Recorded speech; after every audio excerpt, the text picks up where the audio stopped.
All right, welcome to another Rivals of Ixalan draft. About to get started here. And here we go. Look at this opening pack. So we've got a couple cards in contention here. We've got Reaver Ambush, which I like, solid, 3-drop instant removal. And Exile is useful in some cases in this format. The one thing that comes to mind is the 3/3 black-green that you can buy back. It's nice if you can exile that. Sadistic Sky Marcher is also solid. I've done well with that. There's a lot of solid black cards. So it means is first pickable for some people, but I will take removal over that, generally speaking, especially uncommon removal.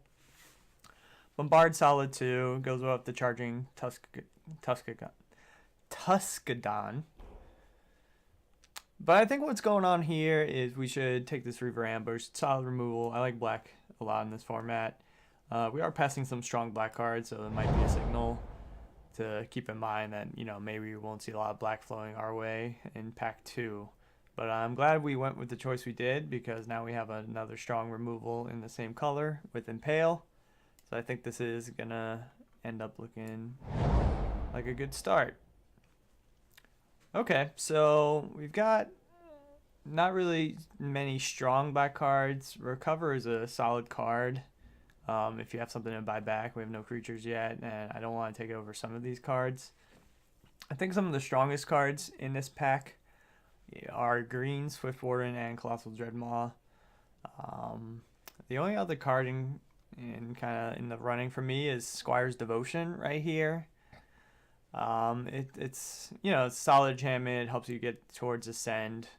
It's a little early to pick it for me. I think I'd rather just take a better card in Swift Warden.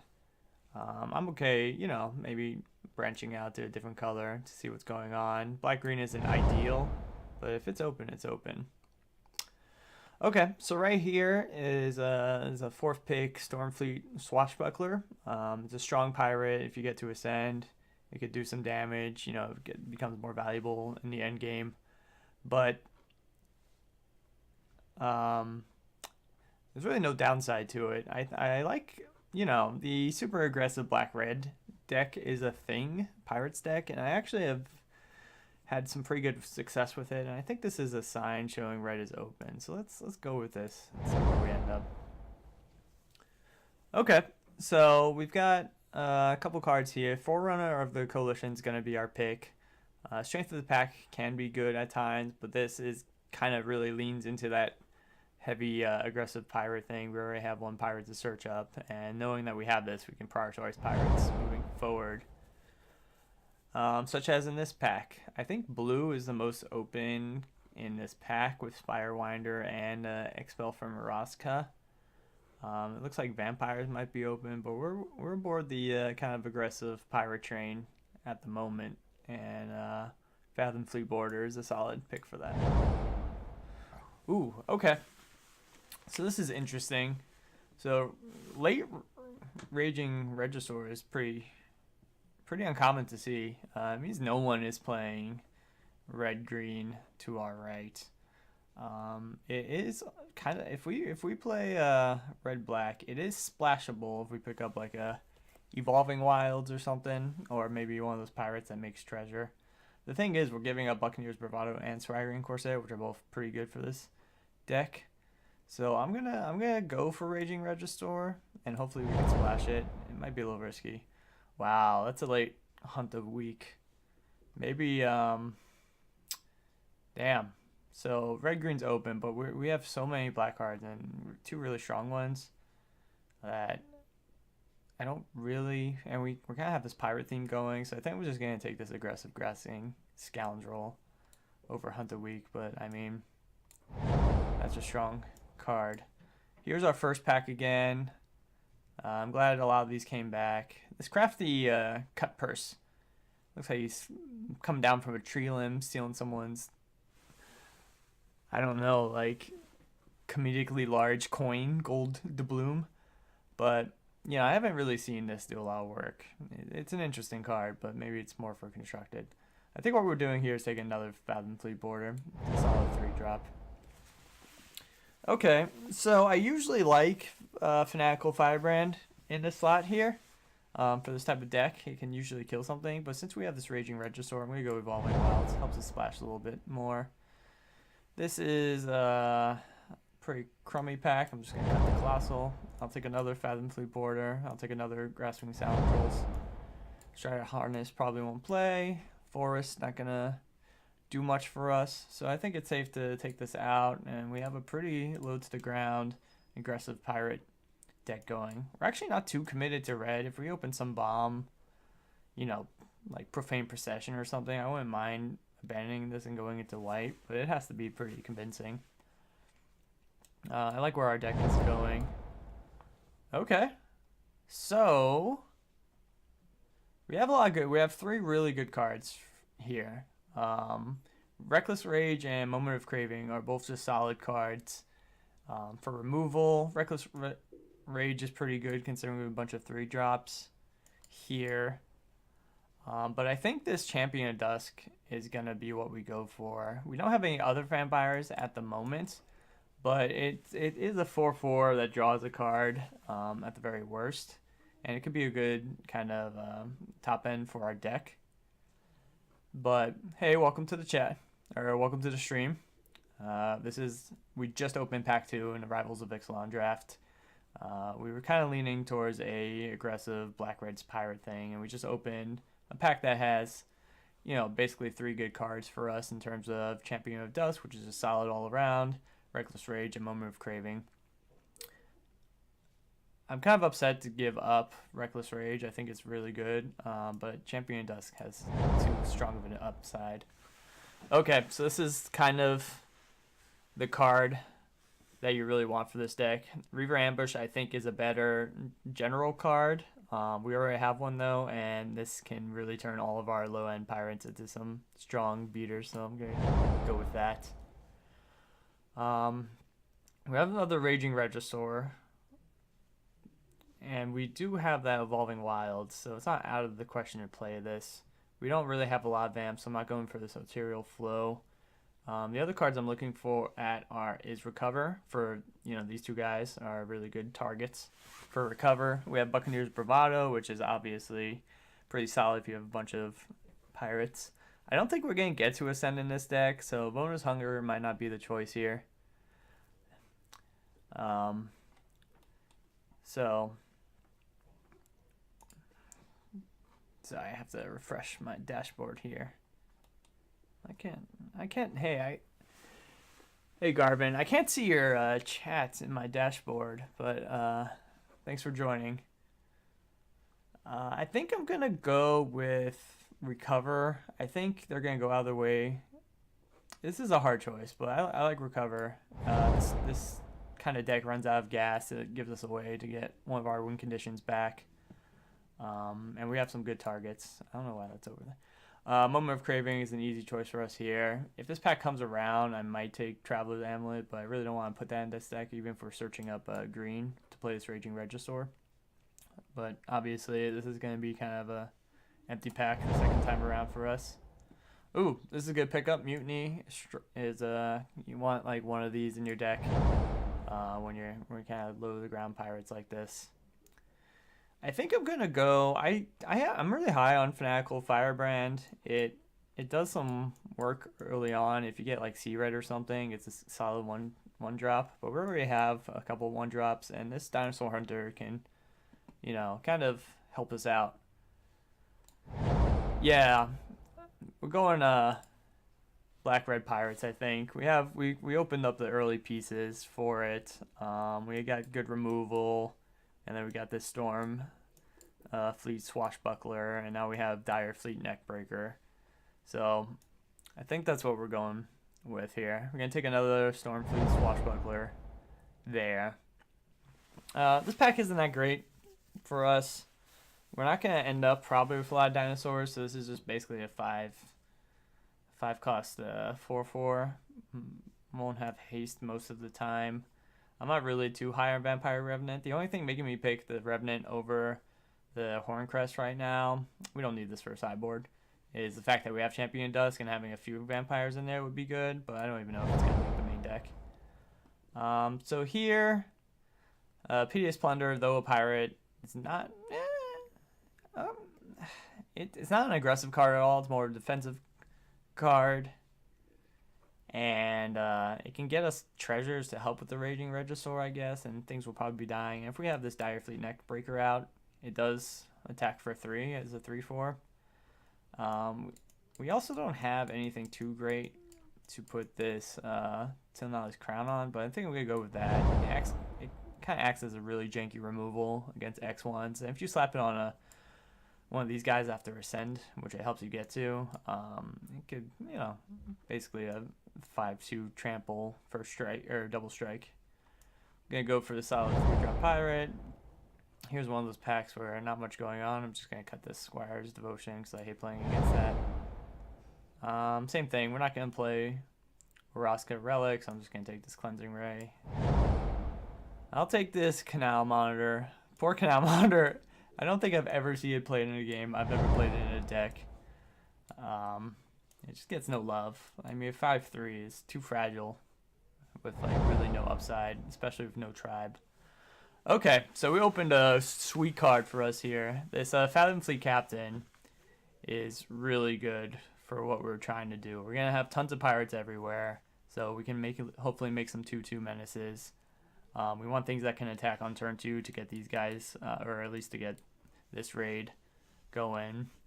Obviously, other things here, since we're splashing anyway, could be Raging Swordtooth or Contract Killing is solid removal, but I think this Fathom Fleet Captain is what we want to do. Okay, so this is an interesting choice. We already have Recover, but we also have the choice for March of the Drowned, which is basically gets us 2 creatures guaranteed, and a lot of our strong creatures are pirates, especially Fathom Fleet Captain, Direfleet Neckbreaker. With that said, if we look at our removal, we only have 3 pieces right now. So this Dark Nourishment could be good if we're in a race. It's instant, deals the damage. It doesn't kill everything though, and I think the things that this deck is gonna have trouble with are gonna have more than 3 life. So we can also consider this Sure Strike, which I think is where we're going. This kind of deck you want a lot of tricks in. We're gonna want ways to push through damage, especially if we're gonna be pinging them a lot with this Forerunner and maybe the Raging Regisaur. So I'm gonna go for the Sure Strike. We have no tricks yet. Damn, okay. Wanted Scoundrel is the easy pick here. It's a strong pirate, 2-drop. You get that going. It's hard for them to stop it early on. If they have an answer, sure they get treasure, but that's something you gotta live with. Oh, here's more strong cards. Oh, we gotta go for the Fell Flagship. It's basically boost all of our creatures for the most part. Gives them +1/+1. So it'll help them attack. If we can, what the hell is it called? Crew it. Maybe. Oh, it gives them +1/+0. Sorry, but I think it's good for our deck. We want to push and damage. There's a lot of other cards to take there for our deck. Hopefully one of them wheels. For this, I think we don't really. We have enough Recover cards, not about that. We have nothing that explores. Costly Plunder is the okay sideboard, but I think Deadeye Tormentor is good to go. It's another pirate, makes them discard. It might be a pick again. We can go for this Queen Bay Soldier. It gives us enough Vampire for Champion of Dusk, but I think we have enough low drop cards, and this is better since we have a lot of pirate synergies. I don't know if I'm gonna play both. We're gonna have to cut some things here, but we'll see. I'm glad this March of the Drowned came around. It might be a better alternative to Recover. I mean, it can get us. So basically, we have so many pirates, it's gonna get us 2 cards. The only situations where it won't is if we were trying to get Champion Dusk or Raging Regisaur back. But if you compare that to Recover, which is, where do we have that? Recover is 3 mana, and it gives you any creature and draws you a card. So it's kind of like 3 mana for 2 cards. In a sense, but this is 1 mana for 2 cards in most of the occasions, and we want to free up the mana. So I'm going to take that over Swashbuckling, which could be good in our deck. I'm glad the Stormfleet Pyromancer came back. We're going to be attacking a lot. The 2 damage to the face might be important. I don't think I want swashbuckling, though we could slap it on one of these things.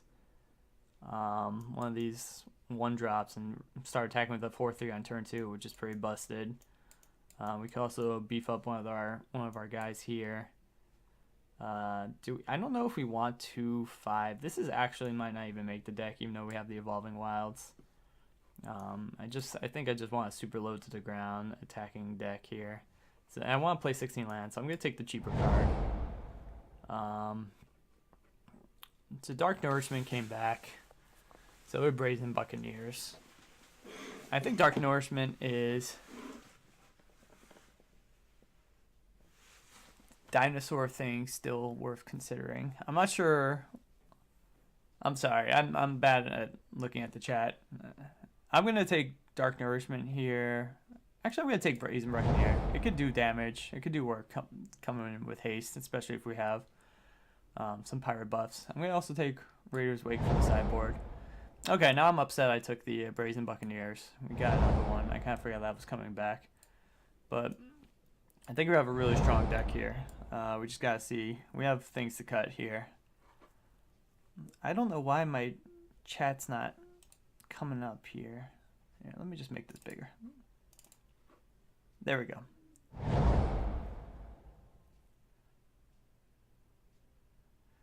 All right.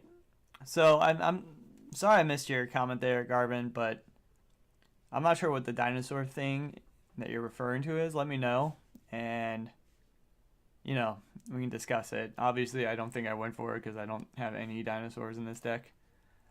But yeah. Okay, so let's start cutting some cards. I think I only want to play 16 lands in this deck. You can maybe even get away with 15, but I don't want to push it with a couple double blacks and stuff. But what we're going to do here is there's going to be, this kind of counts as a creature to me. We're going to have to cut. So if we're playing 16 lands, we have to get this down to 24. Right now we're at 30, so we're going to have to cut 6 cards. And I think there's some obvious choices. We don't need 2 Brazen Buccaneers. We might not even need 1. We don't need 2 Deadeye Tormentors. I'd rather have cards that are a little stronger and our 3 slots kind of solid already. I want to keep all of my low drops here. I definitely want to be attacking and have things going on in the early game. These guys, we're going to be aggressive most of the time, and these guys can trade. They're stuck on blocking, but if we're in a situation where we're forced to block, I don't think we're winning the game anyway. Oh, okay, so you mean the Raging Regisaur. Yeah, I mean, it's a strong card, but the thing is, the Evolving Wilds isn't enough. We need another land source, and we just don't have anything that make treasures. So, I would like to play it, but I think this is a more streamlined deck is going to be better in our situation. So we have 4 more cards to cut. I don't think we want this many spells in this type of deck, and I don't think we had the recover discussion earlier. I don't think we need that if we have a March of the Drowned, which I definitely want to keep because we need some card advantage here. I want to keep all 3 of these removals. So Sure Strike, Swashbuckling, or all 4 of these removals. So I think we need to cut one of these 3. I really do like having at least 1 combat trick, especially if you have double strike or something's coming through. You just need to get that extra damage in that they're not expecting. So it comes down to these 2 cards, what we want to do. I think Tilnali's Crown has a little more use case. I'm not saying it's even going to stay. We might cut it for keeping an extra creature. But just right now, if you look at Swashbuckling over at Tilnali's Crown, I think just giving a creature +2/+2 in haste, it's unlikely we're going to be able to play this and another spell in a turn since we're running 16 lands. And hopefully we're going to have a lot of things to do. Also, I think Tilnali's Crown can act as removal for X1s that are kind of annoying. Or if we slap it on a Stormfleet Swashbuckler, which first strike kind of unexpectedly, or maybe Vampire Revenant, you can, no, we're not slapping it on Vampire Revenant because it would just kill it. That reminds me, I don't think we want this in our deck. It's kind of fragile. It's not a pirate. Sure, it helps with this. We only have 1 vampire, but this is still good. 4/4 draws us a card. I'll keep that in the deck. So Tilnali's Crown. I think is gonna stay. So we're at 25 cards now. We just need to cut one more to run 16 lands. I kind of like all of these cards. We can maybe cut a Grasping Scoundrel, but I'm okay. I kind of want to definitely be playing one on turn one most games. Especially with this, it can attack as 3/1s, which is solid. I think maybe Tilnada's Crown is just going to get cut. We want pretty creature heavy deck. Anyway, we have solid removal. I don't think we're going to have trouble pushing through damage, especially if we can buy this back and have these double Shrek things. So I'm just going to go Tilnada's Crown, add basic lands. Let's see what it recommends. So we got 11 swamps here, 5 mountains. We're definitely black heavy in this deck, and especially with the double black cards, but I don't know if we want to be that black heavy. It's unlikely we'll have a hand where we only have red cards to play, so I'm not too worried. I'm not too worried about. I'm torn between going 9/7 or 10/6. It would really suck not to have a black source and have these in your hand. I think we could go 10/6. I could see that biting us, and oh, we have an Evolving Wilds. So I think I'm gonna take out Swamp, go 9/6, and then add the Evolving Wilds in there. It sucks that if it's like our, well, I guess if we really need to like hit our curve and we draw Evolving Wilds, that kind of sucks. But you know, I think this deck has just a certain ratio where you don't really want to flood your hand or your board with a bunch of mountains when you only have functionally 6 cards. So I'm gonna go 9/6 and add the Evolving Wilds. But yeah, I agree with you, Garvin. If we didn't have it, I think I would end up going 10/6 anyway. So we'll see if the Evolving Wilds bites us. Hopefully it doesn't. I mean, usually it's a pretty strong card. So let's take a grab of this, move that over for reference if need be. But I don't think the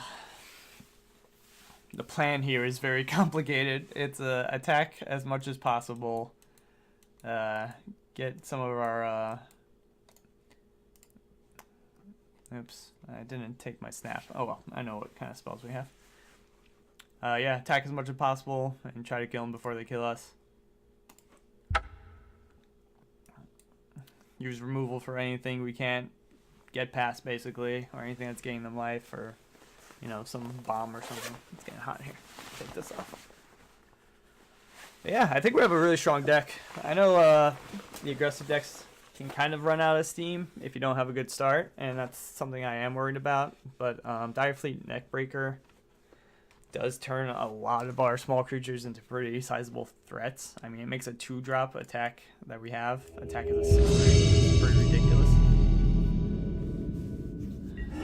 But yeah, let's see how this goes. I'm glad we got the draw. Definitely want to play first here.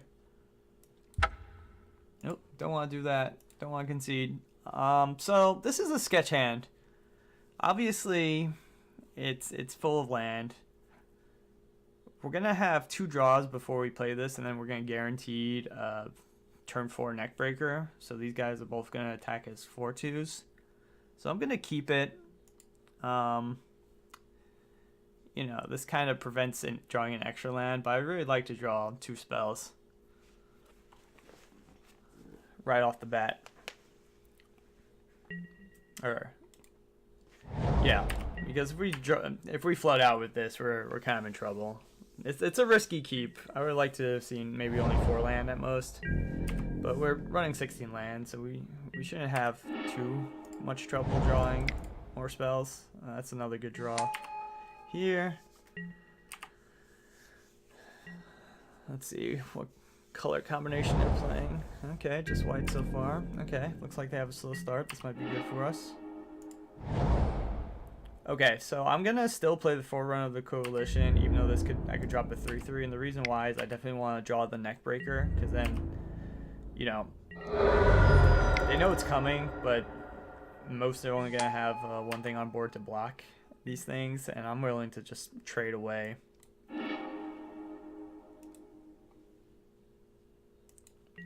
Also, when it comes in, it pings 1 damage, and then the following turn we have 5 to double spell. So this is a pretty hot start. See, that's fine. Because we're going to drop, we're going to attack for 4-2. Either they're going to want to trade for one of these, which is fine by me, or they're going to take 8, which is also fine by me. And if they take 8, and then just basically their answer is to play another creature to block or play removal and then pass. The bad thing would be removal on this thing, obviously. We don't want that to happen. I'm okay with that play. Because these guys are going to be attacking for a 4-2 and a 5-2. That's a pretty crappy card to run into, actually. I might not offer the trade of the Dire Fleet Neckbreaker. It's pretty important to our deck.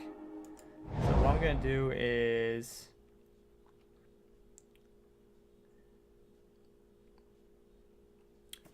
Okay, so what's going to happen here is I'm going to play Stormfleet Swashbuckler pre-combat to get this extra ping. I definitely need this to become a... I definitely want this to be a 3-3. It's more important than dropping a 2-2 and getting 1 extra ping in. And then I'm only going to attack with the Forerunner here. So what's going to happen is when this thing dies, because they're likely going to trade here. I can't see them not trading. They might even have Vampire, whatever it's called, to get a 2-2 first strike. No, okay.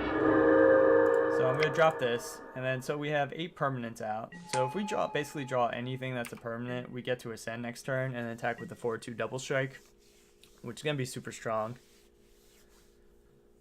If they have removal, okay, yeah, so they're in trouble now, especially if we get to ascend, because they're going to have to basically chump block this.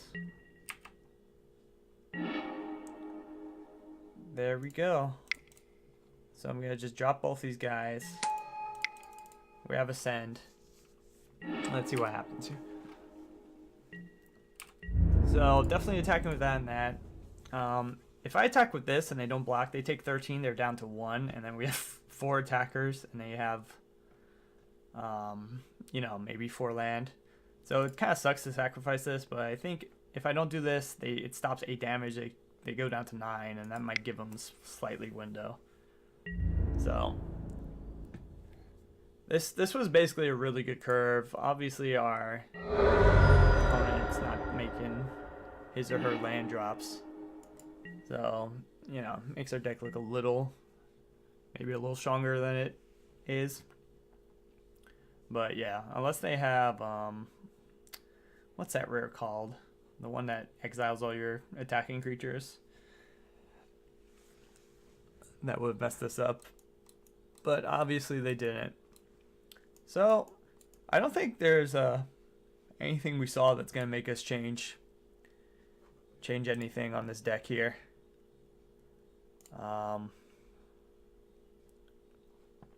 They had no X1s, so Tilnadi's Crown doesn't get better. They had 2/3 flyer. We got removal for that if we're on the back foot. But if we're on the back foot, I don't think we're winning anyway. They had...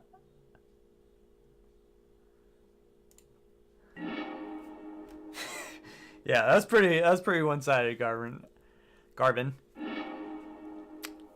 You know what? I'm okay with this.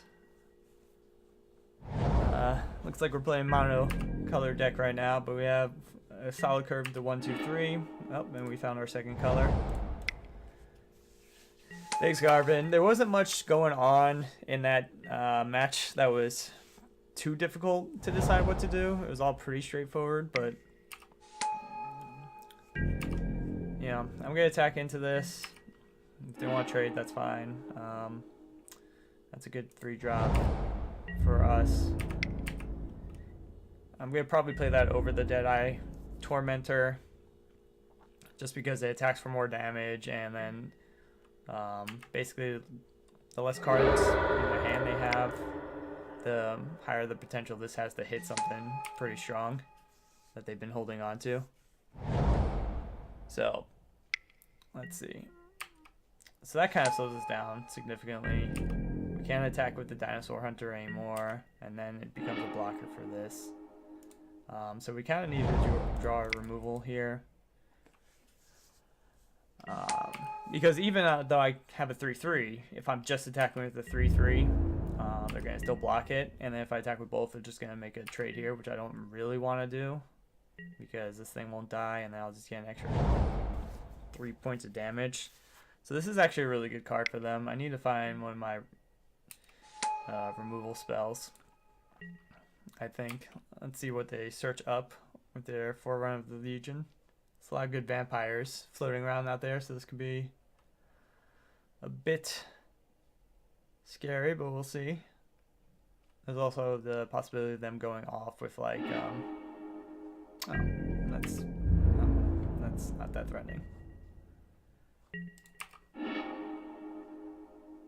Okay, so it still helps the curve here.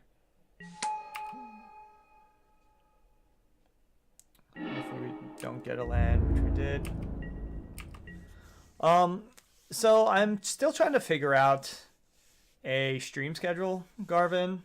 I'm really new to streaming and putting stuff up on Twitch, though, and I got back into Magic about, I don't know, 2 years ago now. I kind of play a lot of NTGO these days, so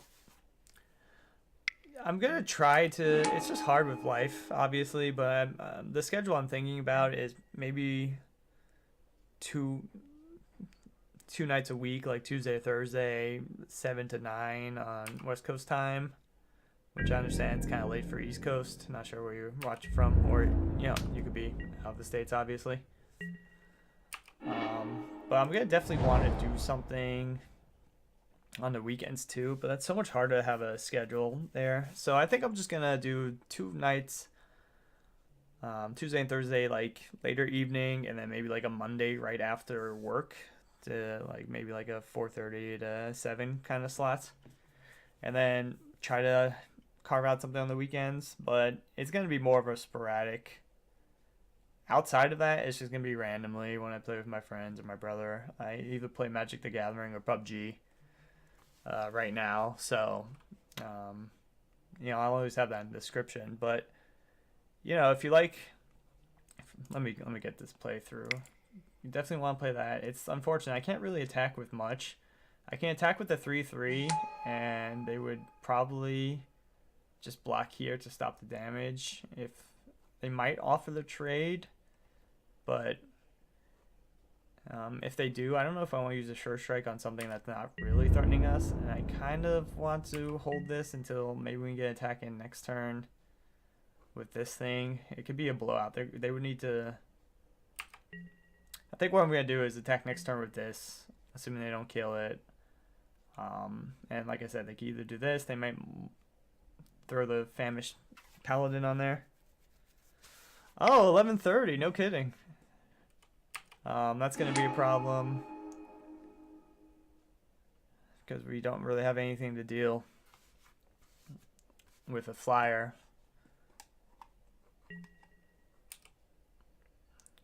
Okay, so if it's 11:30 right now, any weeknight time slot's not going to work for you, I imagine, because it's going to be early AM local time for you. If they attack with this, I would easily double block my 2/2s. This Forerunner's going to do some work. Ooh, okay, so this kind of changes the equation a bit, I think. This is still really unfortunate that they have this. It's kind of blocking everything that we could potentially do. We can't just sit here, this is going to kill us, and if we draw removal, I'd rather use it on this than this and then try to outrace some damage. But the problem is, if we sit here too long, our health's going to start dwindling, and then if we do draw removal, we're going to be forced to kill this to keep it alive, unless we can like somehow put pressure back. So they have 2 cards in hand. I don't think one of them's a land, because I think they've been missing land drops. So I assume they're 2 spells that they either can't cast or are like combat tricks. And either one of those I would like to get out of their hand. So I think we attack with the Wanted Scoundrels here. I assume they're going to block with this Famished Paladin. I'll use my Sure Strike to keep it alive. I don't want to give them treasures if they are short on land. That's fine too. I get to still Deadeye Brawler here. I'd rather do that. I'd rather drop this Dire Fleet Neckbreaker kind of unexpectedly. You know, maybe they think they have me on the back foot after a couple of swings and they attack with everything to try to force unfavorable blocks. And then I can, you know, try to keep my guys alive, get down to like 1 health, drop this, and have enough to swing back. I doubt they're going to do that because right now they just have inevitability with this flyer. Unless we draw some removal, which we actually don't have too much. This is really kind of breaking us, this stupid 2-2. We can start attacking with our 3... Okay, so those are great sideboards.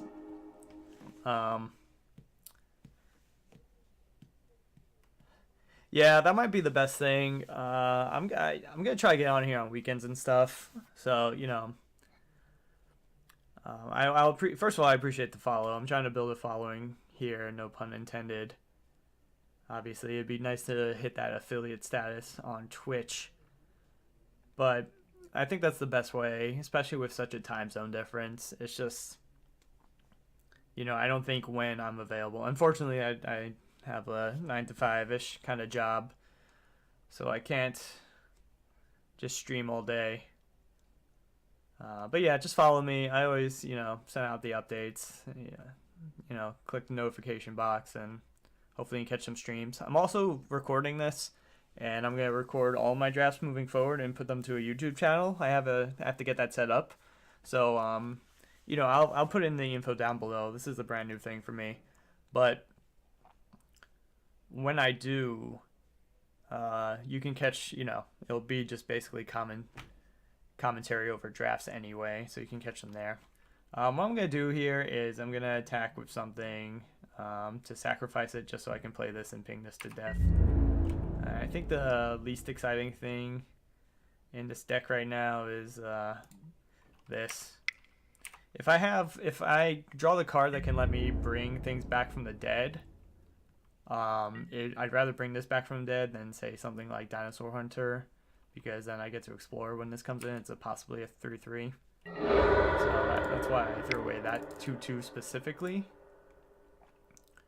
But yeah, I'm going to kill their flying thing because that's the thing that's dealing us damage. And then we have to just get back to finding our removal, take care of these 2-2s that we can't really attack through. I was going to say, if we get enough 3-3s, we could attack through them, but the problem is now they have 2 of them. They can double block and we still can't kill them. Oh, shoot. I guess I could have killed 1 with this since it's non-combat damage. But the problem is that 3-1's going to kill us. So I'd rather keep our health up and just wait, because these things can't attack either. They probably have a better long game than we do. But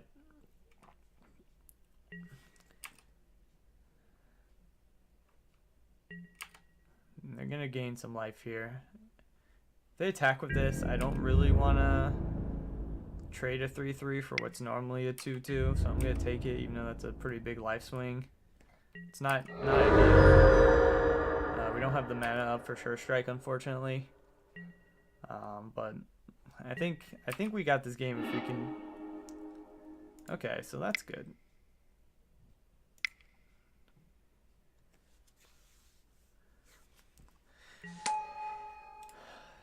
So for work, I'm actually in pharmaceutical research. I work for a pretty large biotech company, and I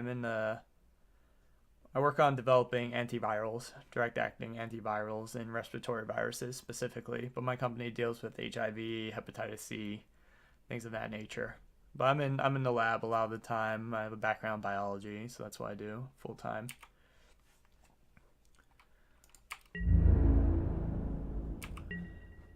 No, your grandma's great. I mean, I always think it's pretty amazing when there's, you know, you're living in Germany. I'm making an assumption you speak German, or I always think it's amazing that people can have such a solid command of 2 languages. You know, I didn't grow up learning a second language. I can only speak English, and even then, I still make mistakes.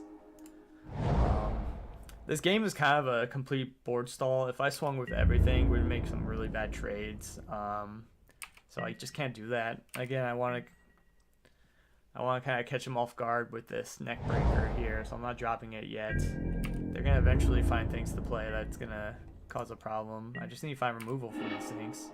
Okay, so that's great. Even if I kill one right now, I'm still not going to be able to attack that well. So I'm going to hold on to this until they tap out. They might have a pump spell, and we really want this dead. And so there's really no rush here. If I find 2 removal cards, I'm going to definitely run them both out. But for now, there's kind of no rush to get these dead until we can take care of both. So I would prefer that they tap out. Oh, this is good. What pirate do we want to search up? It's going to be fairly obvious we have this in our hand if we don't search up for it, I think. But, you know, we could definitely draw a card next turn, so let's do that. I think I'm just going to get one of these 3/3s. Or actually, we can do the double strike guy, which is better.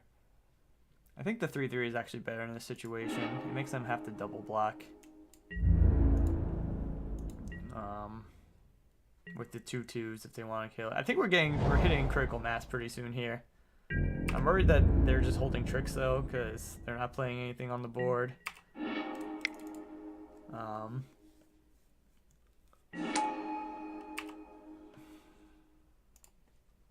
We could just try ping them to death by playing enough pirates. This isn't the most exciting game. I might be making a mistake not attacking. What happens? The thing is, what happens if I attack? If I attack with one of these 3/3s, I'm likely just gonna double block with the 2/2/2s. And if I Moment of Craving one, you know, gets it out of the way, and that's good. But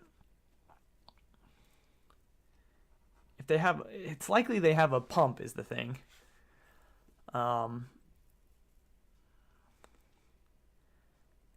And this, we don't have that many ways of removal, especially since the other one, you put at risk if they can pump it. It can only exile things with 3 attack or less.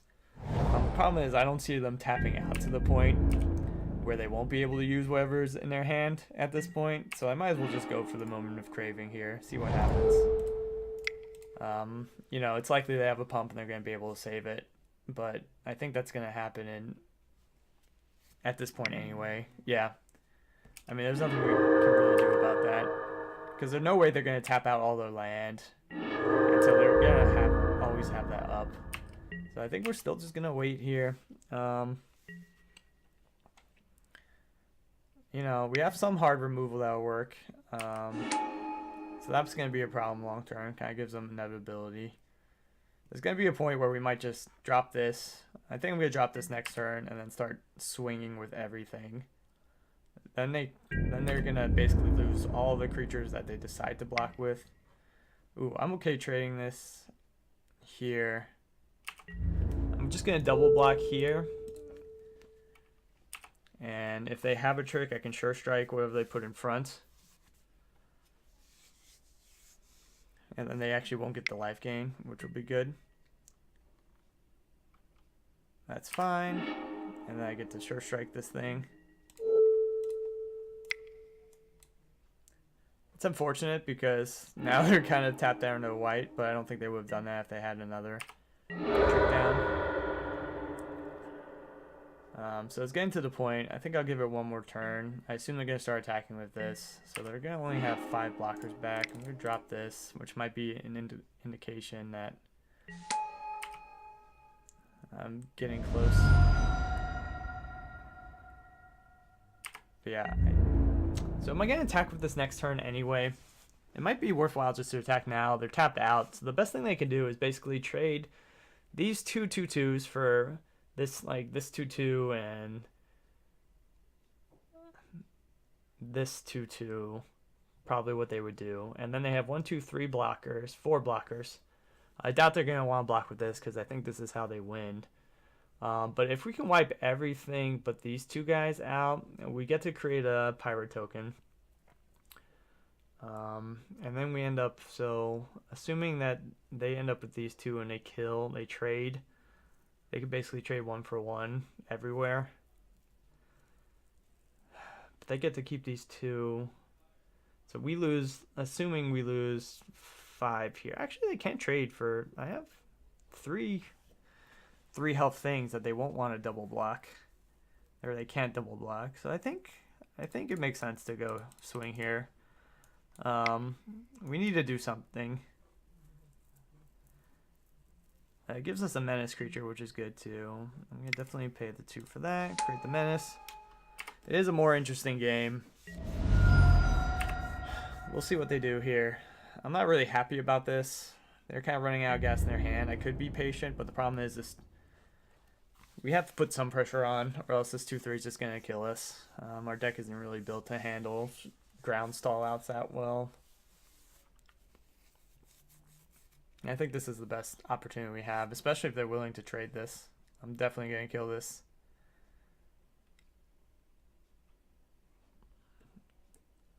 And if they don't block... Oh, okay. So unfortunately, as much as it'd be nice to get rid of a 3/3 blocker, we definitely have to kill this flyer. So this is going to die too, and then... I'm surprised they didn't trade this for something. It's an interesting choice, unless they have like Skullduggery. Yeah, that was a weird blocks by them. I don't agree with that. I guess they are pretty low on health, and they had to play a little conservatively and block. You know, this would have been extra 2 damage. It would have been down to 7, but they would have one last thing off the board. But now if we swing with everything, if they don't have a good play here, this has to take 2 blockers, or it does 4, and then so I basically can maybe push them down to 1 and trade for everything. That hurts a bit, gains them life, and takes away one of our stronger attackers, but I don't think it's the end of the world yet. If we find one of our removals for one of these Marathons, I think we're in good position here. Tilden's Crown is now looking better. Trample can be good here. But basically, oh, I forgot we have Mutiny. Mutiny can do it too. They're going to have no cards in hand. What the hell is this thing? Okay. Enchant creature your opponent controls. When an enchant creature dies, exile a card equal to its power from the top of its own library. You may cast non-land cards among them as long as they remain exiled. Okay, so it basically, when this dies, it gets to it. Whoa, Spenny Dog. You came into the chat hot. You cannot see my hairy butt. Besides, you don't know if it's hairy. It's a weird question. Okay, so if I attack with this, they could exile 5 things, because it's going to die as a 5/3 attacker. And then they could play any of them as they wish. I'm not really into that. So what happens if I attack with just these 4? I don't think we have good attacks here, because I don't want to risk this. This is kind of one of our win conditions. And then they could trade the double block here, trade here, trade here. I know you're just messing. Welcome to the chat. Thank you for joining. This game as in Magic the Gathering, or this game as in this specific game we're seeing right here with this really strange board stall? If I just draw 1 removal, that'd be really nice. Oh god, they're doing that pretty well, which is unfortunate for us, but we'll see what we can do here. Ooh, March of the Dead is really good. Actually, I'm gonna hold on to that. Let's see, what do we want to do here? So our Stormfleet Pyromancer can kill one of their 2/2 since it's non-combat damage, so we're definitely bringing that back. We could also bring back Forerunner and get one of our 2/2s with first strike.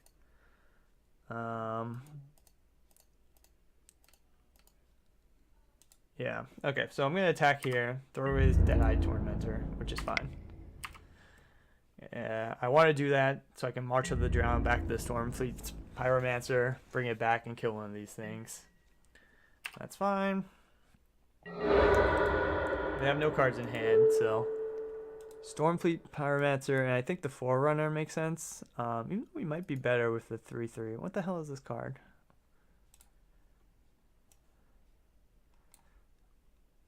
Fathom Fleet Captain. Don't want that.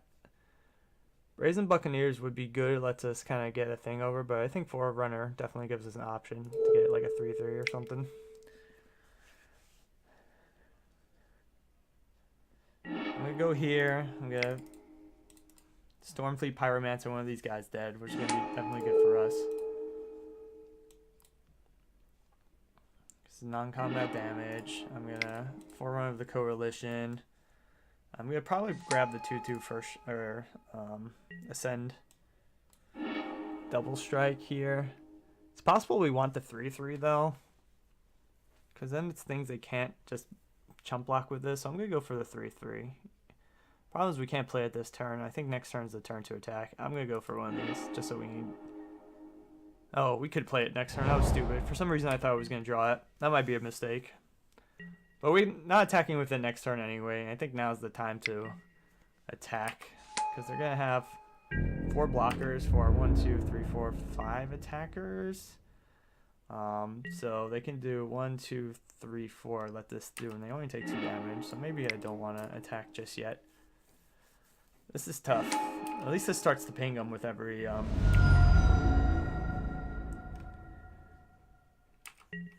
I'm gonna wait a couple more turns. We have removal to draw to take care of this, and then once we do, like, they can only trade things. I just hate losing. Oh, well, that's a good one for them. Gain some life. Could kind of double block something like this. My hair's a mess. I've been wearing this hat all day. I run around, do adult errands. Maybe it was a mistake not attacking last turn. It would have kind of forced them to clear their board. Now they have better blocks. This thing is really holding me back. It's amazing how much this card can do nothing or change the tide of the game. So that's good. It's better if we attack with things this turn. But I don't really want to throw anything away. The thing that I would have to attack with would have to have 3 health, and the problem is if I do that, they would double block this for sure with this, and probably just this lifelink. They would lose a token. They would get to play 5 cards off the top of my library. So do I want to just build out the board or wait on this? The problem is if I draw removal, I want all the creatures I can have on the board out so that I can just blow this up and then swing with everything.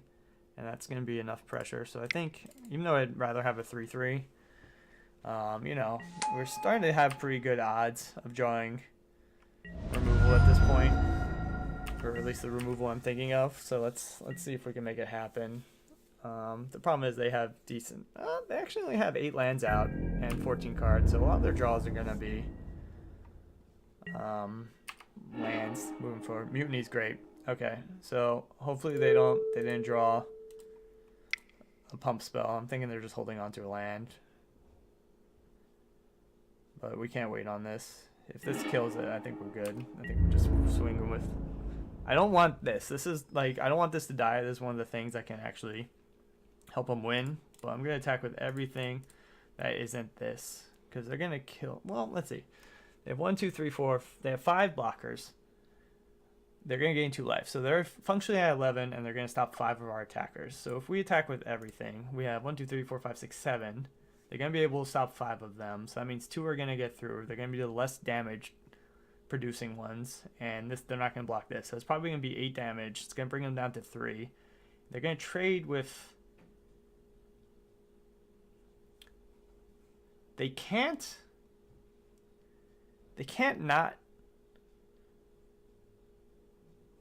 double block with these, because then they're letting 3 things through, and then that's lethal even if they go up to 11, assuming they don't have a pump spell. But I think if they did, they would have pumped this to save it.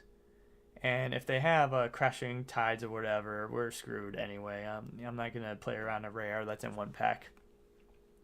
Not crashing tides. What the hell is it called? The white one from Ixalan. I don't know what it's called.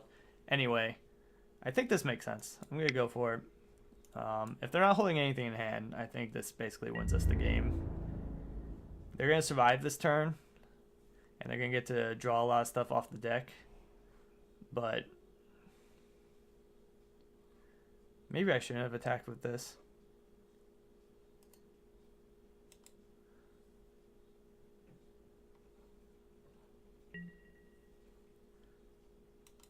This is basically how I pictured it. So they're going to have to still play 3 blockers from our deck to get this going. And we have still those 2 1/1s in our deck. They have removal. They might draw a removal, which is no good. Do we get to see what cards they... Why didn't that trigger?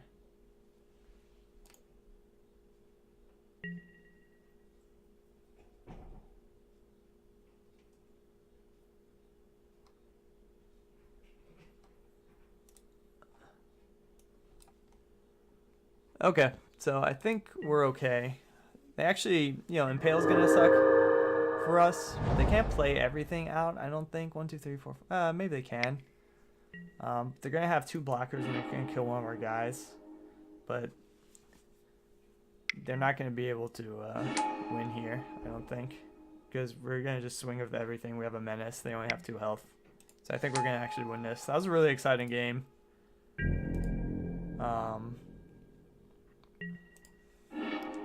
Oh yeah, there we go. Maybe I shouldn't have shown that. Anyway, probably not good to show it, but just in case they're holding something in hand. Oh wait, did we win the first game? I think we did. So is this match? Okay. Yeah. All right. So it doesn't matter if I show them. Settle the wreckage. That's what I meant. Thank you. I couldn't think of it. All right. So let me change this current record here. 1-0 now in this draft. That was a really fun game.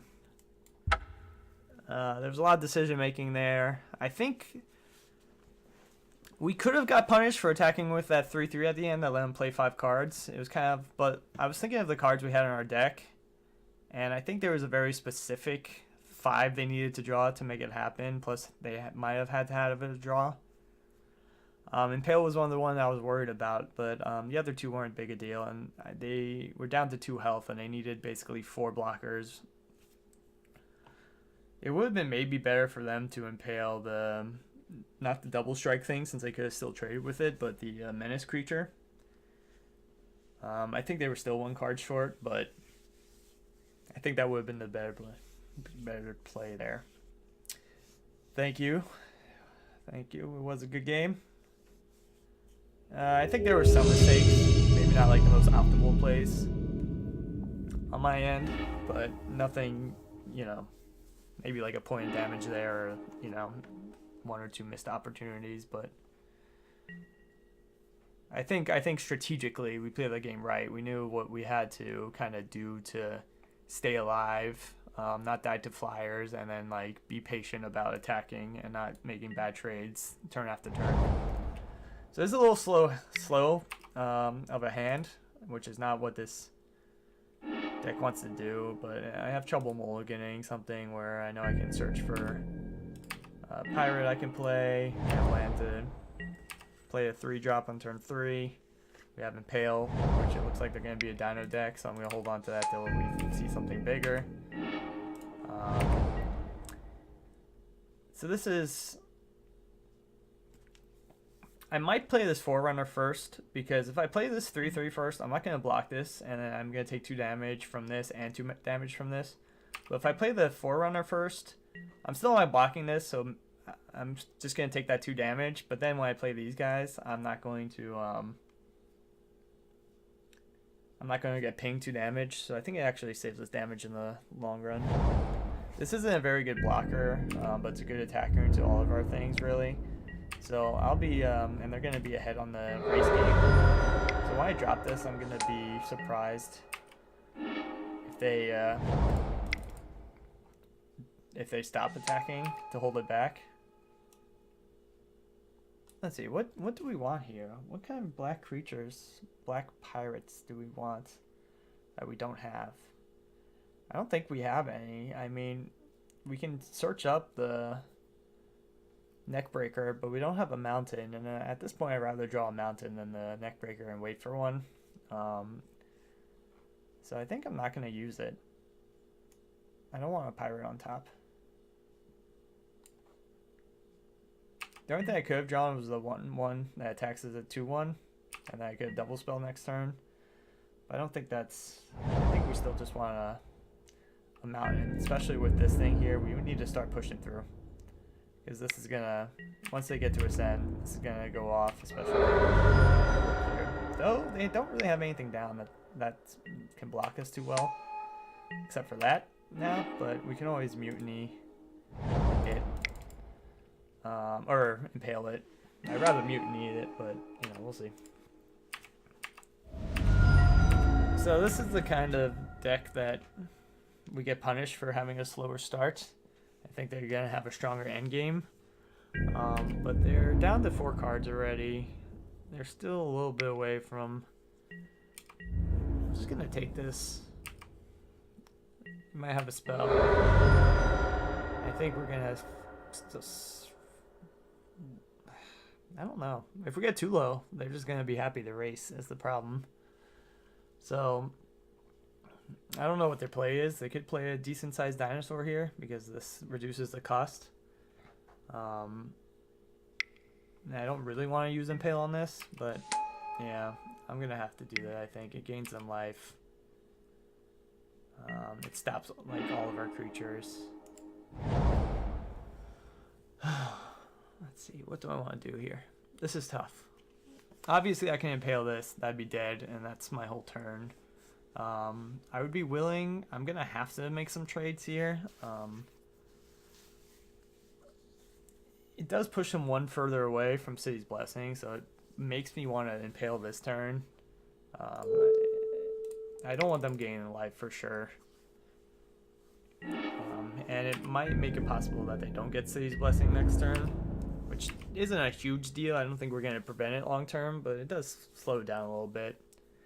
I'm worried that they have like Colossal Dreadmauls or something, and the 6/6 is a little more intimidating and dangerous for us than that 3/5. But they're stuffing up the board pretty well, and you know, our removal isn't really ideal for what's going on here. We can't kill this with it.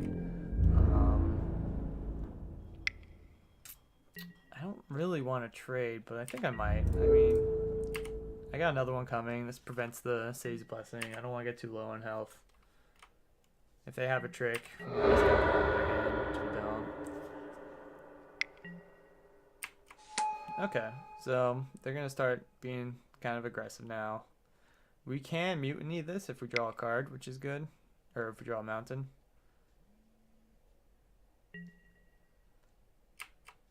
Okay, so that becomes a problem because it's going to be a 4/4 now. I mean, you could double block it, so it's not that bad. Actually, we can't double block it to the following turn. I think we're in trouble here. Because what's going to happen, they're going to attack, tap this down, and then they're attacking for 7, 9, 10, 11, 12. If we chunk block this, they attack for 11.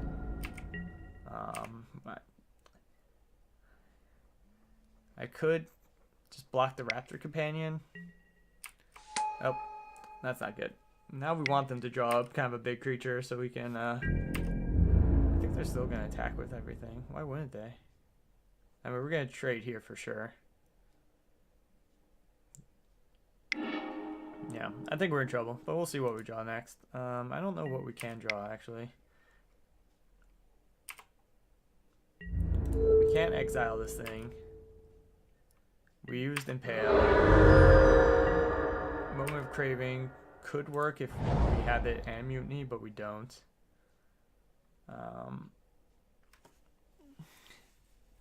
I think we only have one play here, and that's to barely keep us alive. We've got to Mutiny the Hammerstone, play another Defender here, and then, I don't know, drill something that takes care of the 4/4, which I don't think we have any left that can do that. Okay, so that's pretty rough. So what do we need here?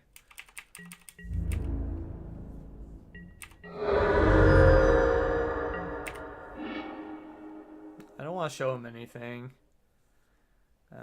We're dead. Okay, so that's gonna be a problem. We need a... I guess our removal isn't as strong as I was expecting. Or as I kind of thought. I think we just need a stronger start, a faster start, and have them on their back foot. Because what happened is, you know, they kind of got They kind of blocked me. The board got stalled. They all have 4 health, or they have a 4 health and 3 health things. We have a lot of things to attack for 3 health things. We don't have a lot of things that can... Actually, that's not true. We have this. This makes things attack. I think we're good here still. I think we just gotta have a faster start.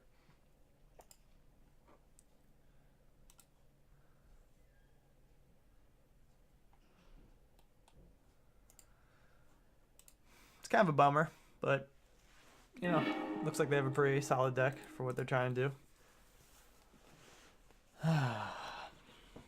We have both colors, which is nice. We have Mutiny for early plays. We can bring stuff back later on, and we have removal. We don't have the attackers we want. Right here, it'd be great to draw one of the 1 or 2 drop pirates we have, followed by a land. That's a very specific sequencing. But mulliganing on the play without having good card advantage is rough. Ideally we play something so we don't have to attack with this and do nothing with it, but we'll see. Are they missing their land drop? That's good, gives us some time. Okay, so I'm actually just going to play this. I want them to have to discard. And this can't attack through anyway. If we draw a land, I can play this, and this can basically trade for whatever they're going to play now, which is fine. I can actually mutiny that, which wouldn't be that bad. Oh, or I can...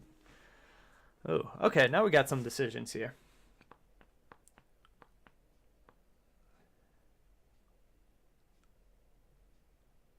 I'm going to hold on to the mutiny, I think. If I attack with this and then make them discard a card with this, next turn if we play this, then we have 2 things that they have to kind of block. If we draw a land, yeah, I think that's what I'm going to do. If they want to trade here with this, I'm fine with that, which I highly doubt they're going to do. That's okay. I'm just trying to trigger the raid right now. I think we have them on their back foot. They're going to have equal cards to us now, and we have some really strong cards, and they're kind of stuck on lands. A bunch of 3/1's not going to help them. It's going to help them trade, but right now we don't really have creatures out that we care about them trading with.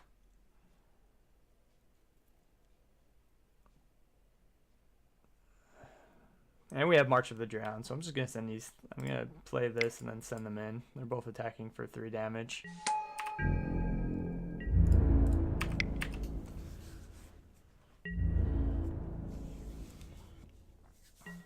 That's fine. I'm surprised they threw away their Raptors there. I mean, I understand why they have to, but that's actually kind of annoying. Well, it can't block this, so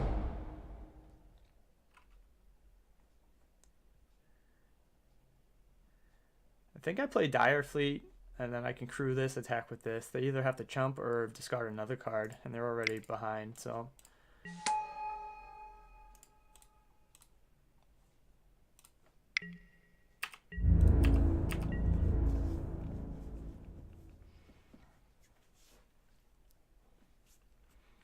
And then if we do something similar, if they don't get a blocker out, they're going to have to discard that card. We can March of the Drown these 2 and then play Dead-Eye Tormentor after attacking. And then make them discard another card. And then they're just going to basically run out of gas there. That's good if they have a trick or something. So I think that's what we're going to do. We're going to crew this again. Attack with the ship. If they have some pump spell for this, I'm going to obviously just exile it. That's fine. That's good too, because they don't get their token either. I think this game's basically over at this point. I'm just going to Grasping Scoundrel, because then we have attackers now. If they don't have a land here, I expect them to kind of scoop. Yeah, okay. Oh, that would have been nice to look at. I wasn't expecting them to show us their hand, considering we have a 3rd match. I saw the enrage thing that brings them lands, but so that was good. We got lucky there. We might want to have this flyer actually in there. And I think we can take out...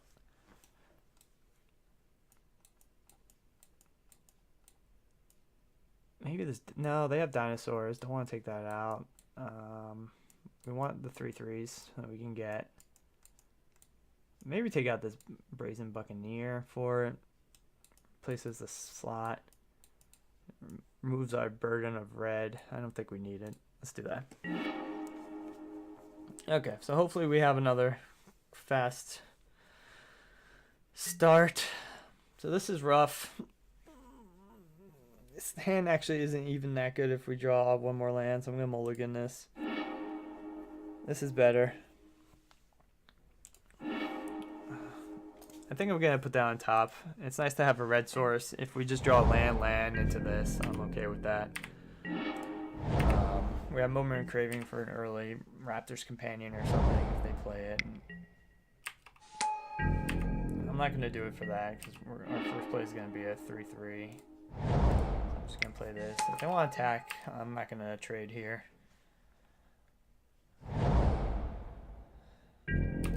I'll take the 2 damage. They're going to probably play something that can block this on the swing back, but they want to give them a lifelink thing.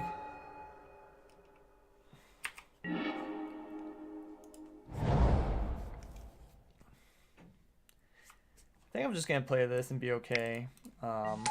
You know, holding this back to block. I'm not going to attack into that, obviously. What I'm thinking I can do is maybe attack with this and this. They'll try to block this. I can Moment of Craving this next turn, and then it's not dealing... Wait, no, it has to be dealt damage, not deal damage. Duh. That's fine. We've got good cards here.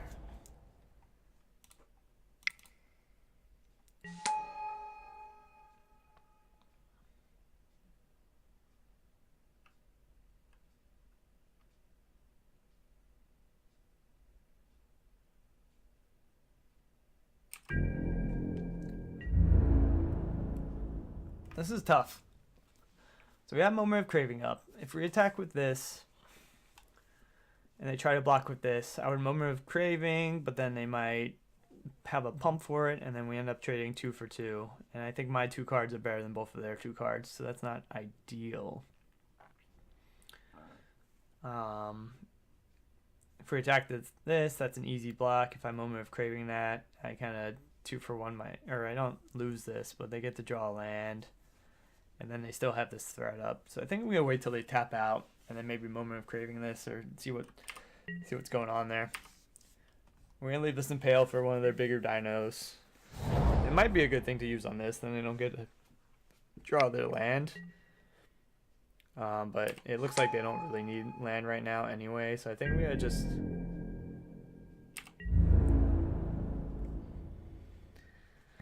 This is tough. Well, we can attack with this now. And then we can Moment of Craving this and kill this, which I think I'm okay with. Or we can just play this and see what they do.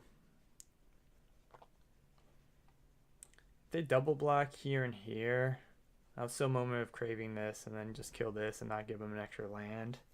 I can deal all my damage to this so they won't die.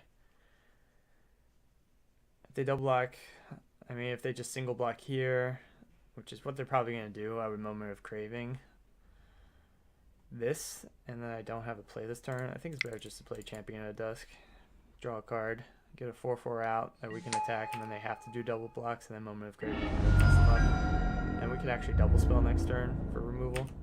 So I think this is tough. I don't really know what's best here. It's nice that we have a 4/4. So if we attack with this, they might double here and here. I can Moment of Craving, but then I'll only get 1 dead. We'll see what they get to draw here. They might go for a second forest. Yeah, if they have something like Colossal Dreadmaw, in which case I'm going to hold up Impale. Because that's what they're kind of basically showing they have by getting that forest. Everything else, that's 6 cost. Oh, what's this? Okay, so that is a 5/5. And that can attack. I'm actually okay with this board, given what we have in our hand. And they're playing more. Ooh, okay. So, we're going to have to go go on the defensive, or the offensive now, because if we just hold back, they're gonna make their thing fly and kill us. Okay, so this was a good draw. Just have to figure out what we want to do here. So I think the right play is to impale this thing. It's their biggest creature, and we need to get that off the board because they're attacking and block right now. So that's fine. So what does it look like if we...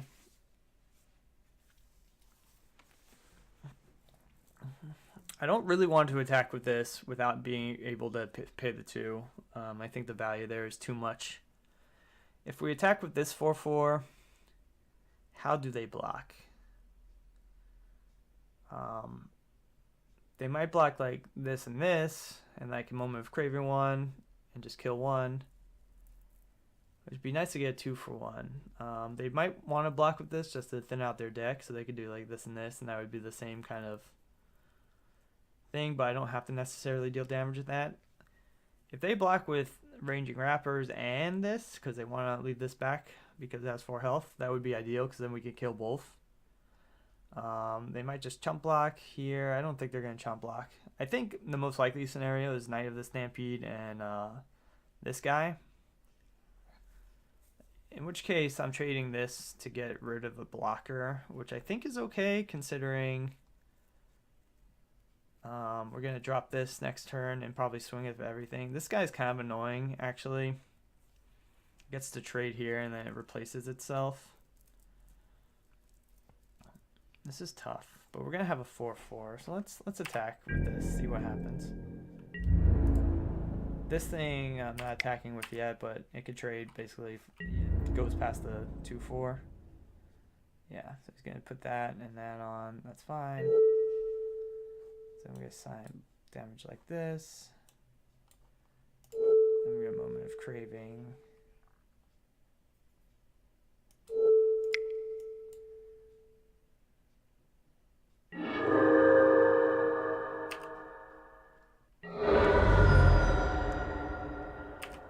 Yeah, that's what we thought was going to happen. That's fine. It's not the best, but let's see. Okay, I'm happy with them just having lands there.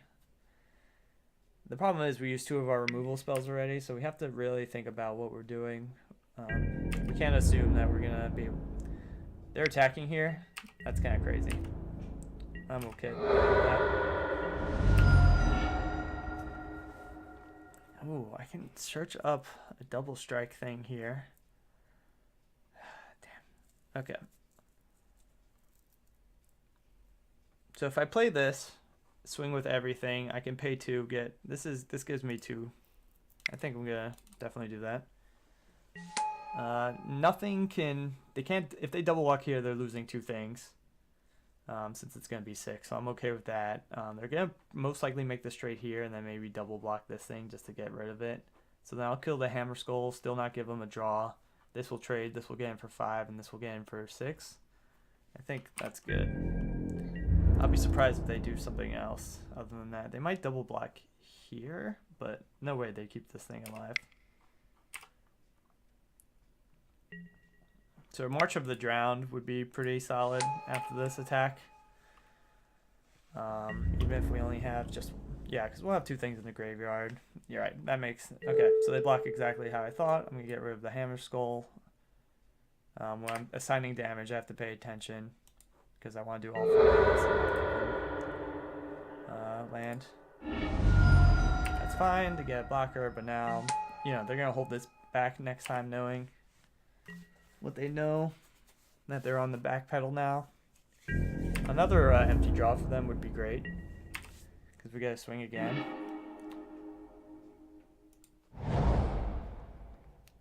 So I think we just go... This is going to take out any 2 things they play. This is going to take out any 2 things they double block with. And this will as well, yeah. I'm going to leave this back, because we're going to definitely have creatures coming.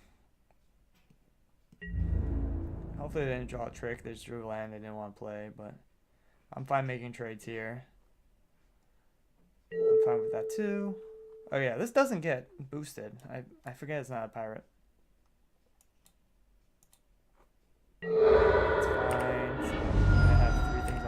to their nothing. And then we know we're going to be drawing a pretty solid threat the following turn here. So what do you think is, I think this, the double strike with City's Blessing. Oh wait, 1, 2, 3, 4. Yeah, we have enough. Unless they remove 2 things. That's okay, we'll see. It's actually a good draw for them, but I'm gonna play this so we have the City's Blessing. And then I think I'm just gonna assuming they don't have a play, I think we win. Because any 2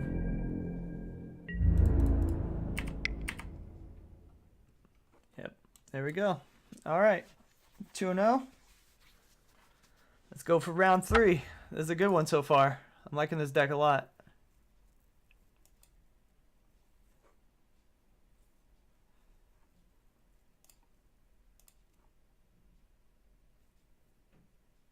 So, Garvin, are you still here? Not sure if you're the one viewer or not.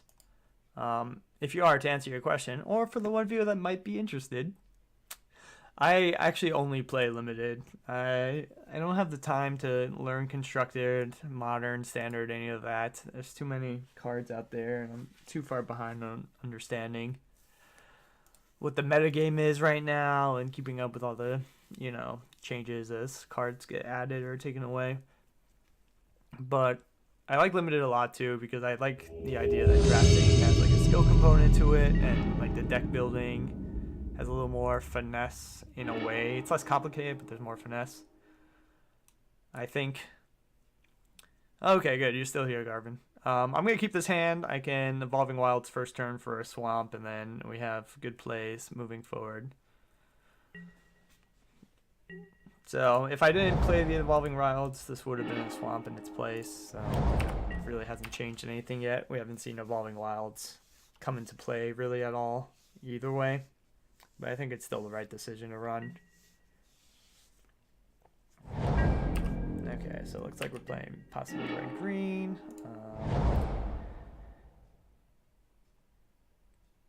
I think Dinosaur Hunter is the thing to play here. It looks like they're in dinosaur colors. It's more likely to attack through something they play.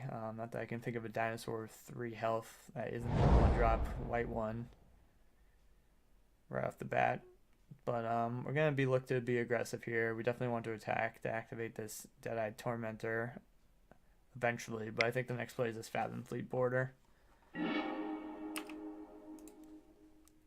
Okay, so they have Raging Regisaur, which is good to know. I don't think we have a lot of Ixalans. Ooh, that was a great draw. Play this. I mean, if their next turn is Raging Regisaur, we're just going to draw this Tightly Neck Breaker and then attack with both. And then both things are now threatening 7 damage. Okay, so they're definitely...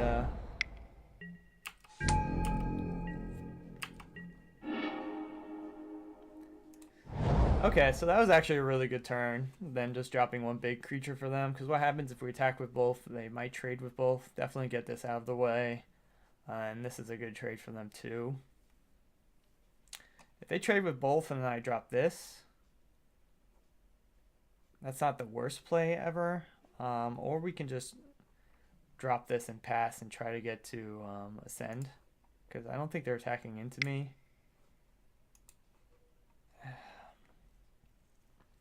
And then if they think they have the bigger creatures and they start attacking me, we can drop this and come back and really do some damage. I think that's the right play. I don't really want to throw away this Dinosaur Hunter. Seems pretty valuable.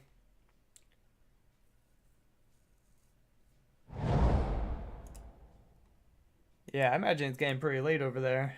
You might want to get a tablet and lay in bed or something instead of sitting at a computer or something.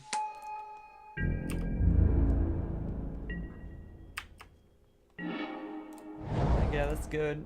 Get to play this 4/4, draw a card. Not the most exciting card, but we're closer to Ascend now. They want want to swing with this and Stampeding Horncrest, I'll make the 2 trade. Actually, I don't know if I'll make the 2 trades. I don't want to see removal from them. I'd rather them just drop more creatures, I think. Because then they're going to have bad. Once this has double strike and it's attacking as a 4/2, they basically have to double block it. They can't double block with here, so they would have to double block it with a 4/4 and a 2/2 if they want to kill it, and then it's a solid 2-for-1. So that's pretty annoying, but they attack with it.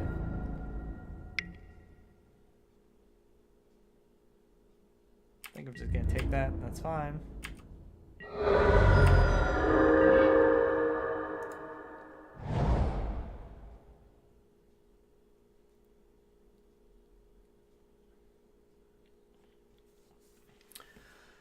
So these guys really want raid. It would get a card out of their hand. It would make this bigger. The problem is I don't really have a good thing to attack with. If I attack with here, I lose my my Dino Hunter threat because it's just gonna block here and trade. But I think it might be worth it. They lose a card. We have 2 attackers out, and then when we drop this, this is gonna die to basically anything anyway. So I think it's worth it. I know they're going to have a 4/4 out, but basically all of our cards are going to be able to trade for cards. And so we just want to go wide on them. They're going to discard a card. We know they have this Stampeding Horncrest in. Okay, so it's just a land. That's unfortunate, but it was possible that they had 2 spells there. We know one of them's a 4/4, but as soon as we drop this, we can basically swing with everything except this because it'll just trade, or it'll just get eaten. But this will trade for that, which is what they might have to do. They're gonna attack. They don't know what's coming.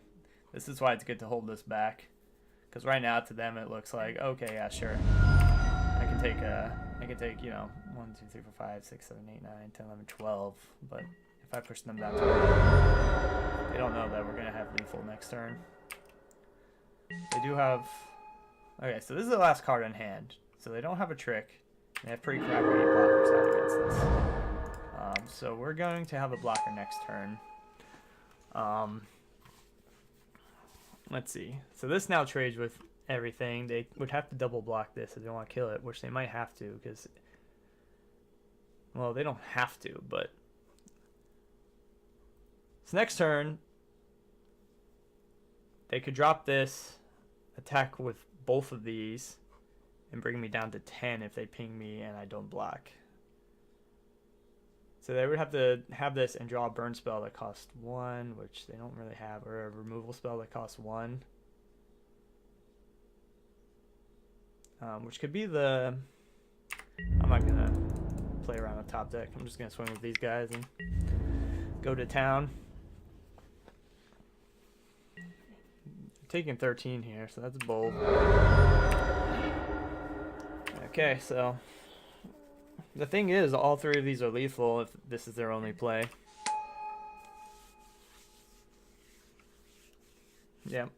Alright, cool. That worked out. So they got a lot of beefy dinos coming. We don't have another.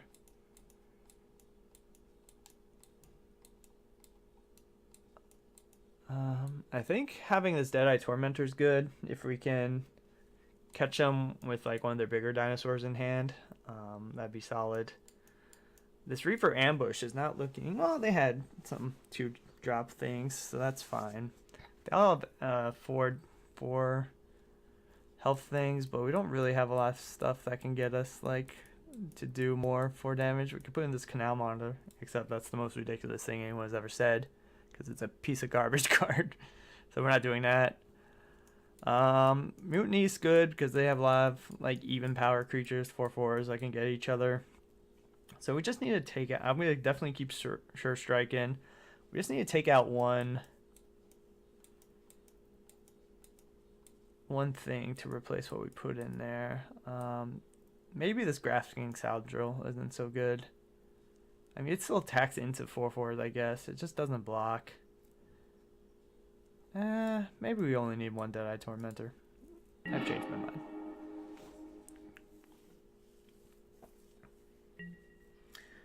This is good. I'm going to keep this. We need red, or we need some creature to play before this, but we can Moment of Craving.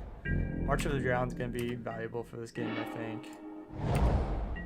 So we need a... I mean, ideally, next turn would be a Mountain Source. But this gives us a target to Moment of Craving. Do we want a Moment of Craving, or do we want to... I think we want to get out our creature, actually. Then we can play... We can attack... Get a 3/3. I doubt they're going to leave this back to block, especially if they have another play. We might be able to get in with this if they play a blocker with only 3 health. Looks like they have an expensive deck. Not sure if they're going to have anything here. Okay, that's fine.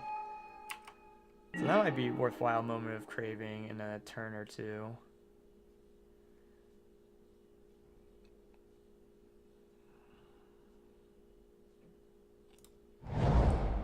Do I want to trade? I can offer the trade.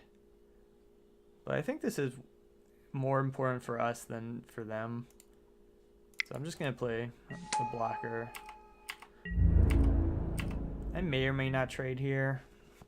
I don't think I want to if they attack, because then their defenses are down. And this can attack as a 4 attack creature next turn. So I'll just take the 2 moves. Okay, interesting. So I'm going to definitely attack into this with...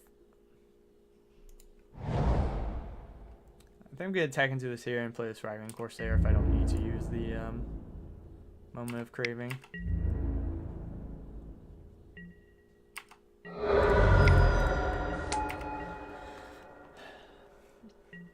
Let's see here. It's likely they're going to play some 4 health thing here. Maybe the charging, whatever. I'm not, again, I'm just going to take the 2. I'm okay with that. Craving's going to catch us up some health. Yeah, this is good for us, because now we get to drop the Fell Flagship. And then swing for a lot of damage. And then leave up Moment of Craving.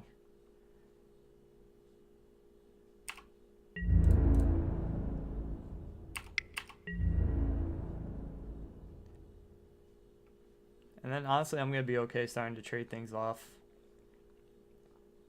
Because we have this March of the Drowned. That was a good turn for us. Yeah, I did leave, win the last round, Garvin. Basically the same thing ended up happening. They tried to race us, they didn't know we had the Neckbreaker in hand. You know what? I could just Craving this now. It gets a blocker out of their way, and I don't think there's any chance they're attacking next turn now since they're so behind. But you know what? I'm gonna keep it because if they hunt the weak something here, I would like the Moment of Craving this, and then ends up being a 2 for 2. That's fine for us, honestly. I'm gonna Moment of Craving here for sure. Because then they can't double block this on... No, actually, maybe I'll keep it. It'd be great if we draw a permanent to play. Pre-combat. Okay, nice. Okay, so now I think it makes sense to just attack with everything. We can buy them back with March of the Drowned. They don't have profitable blocks. We can Moment of Craving the best thing that makes sense.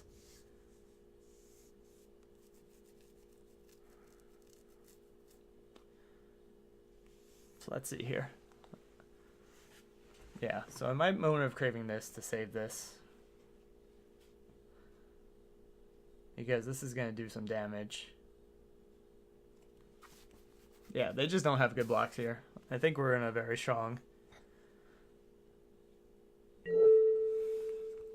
So if I'm going to wipe their board, I'm going to save this, and then I'm going to have March of the Drowned up.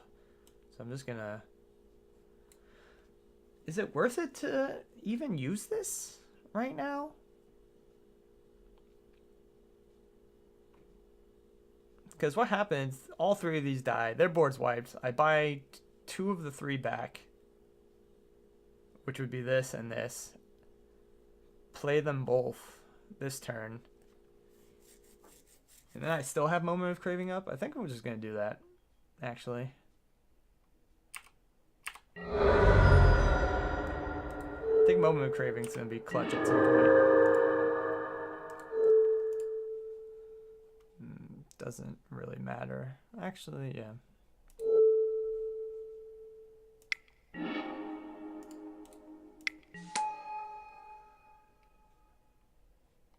Actually, it does matter, because I think I want a Deadeye Torment here. Nah, I can do it next turn. They can't get everything out of their hand.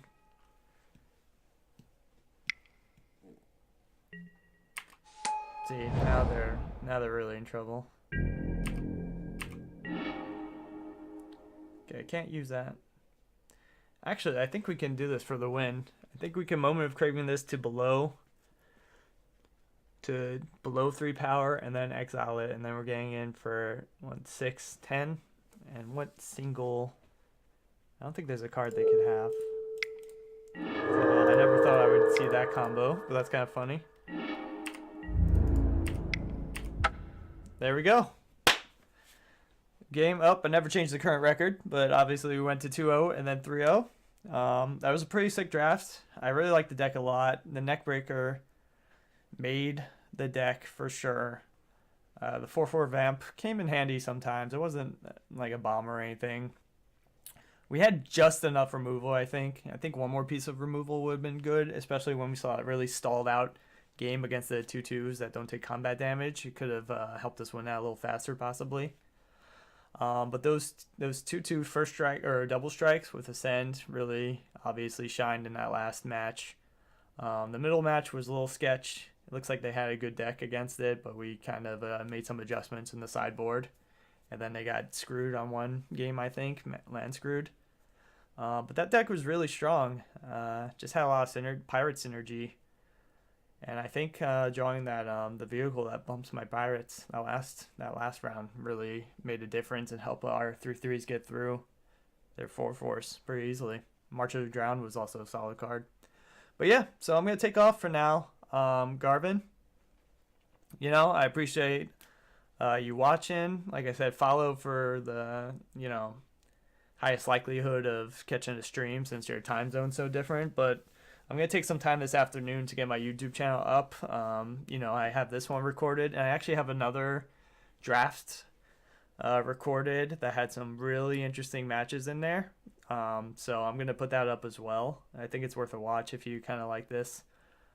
I think it's a little dry in the beginning, so stick with it because I didn't have anyone watching. I was a little tired. I come back a little more energy in round 3, but the matches in the first 2 matches I think were really interesting, or at least the first and the third were. So it's worth a watch. It's a cool one. But yeah, so thanks for watching. I appreciate the follow, and I'll see you again next time. Later.